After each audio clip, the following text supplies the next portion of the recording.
Ito nga lang pala yung nabili kong ulam doon sa talipapa kanina. Bumili po ako ng isda. Ito ang tawag dito is malasigi raw sa kanila. Basta yun ang sabi ng kuya, yan ang pangalan ng isda. So ang gagawin lang natin dyan is isisigang natin para naman magkasabaw-sabaw rin sila. Makahigop din sila ng sabaw guys. At lalo na yung ating alaga dahil paborito niya yan, yung may sabaw. Kaya yan, pinalinisan ko na nga kay nanay.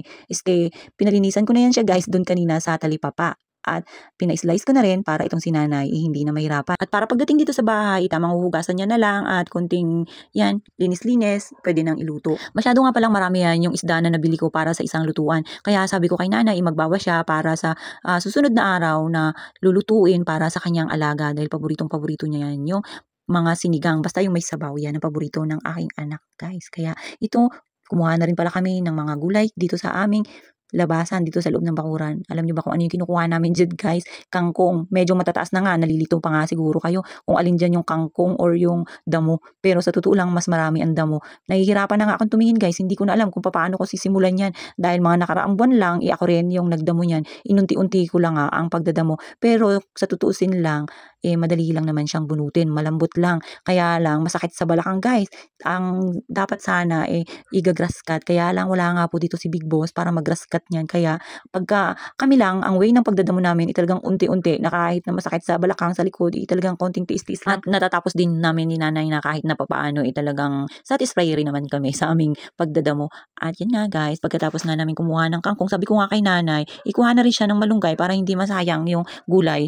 At masarap din yan sa sinigang. Nagmamadali na nga kami dyan na parang hinahabol kami paano itong si Yayam, ibumaba na at sinusundo na kami. Ganyan talaga itong batang to, laging nakabuntot. Talagang amoy na amoy niya kami ni nanay kahit nasaan kami pumunta. Nandun din, hindi rin papalugi talaga pero laging bitbit ang cellphone.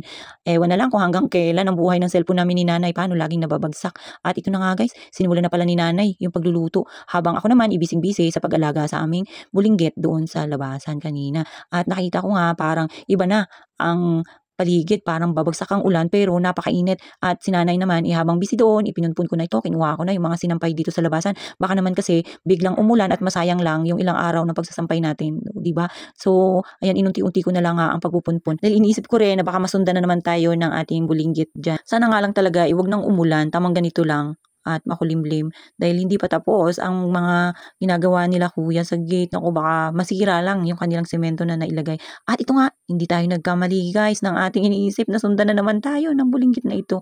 Lahat talaga tinatry. Tingnan nyo nga, pumunta pa dyan sa damuhan. Ang hilig kasi niya na magtatakbo-takbo. Na parang nasa loob lang siya ng bahay, dire-diretso lang at hindi natatakot na masugatan. Ito nga sila kuya, kung saang mainit, doon nasasarapan na magtrabaho. Kung sa bagay, tayo pagka pinapawisan, mas gustong-gusto natin yan. Mas gustong-gusto natin na nagtatrabaho para mabilis matapos yung ating mga ginagawa.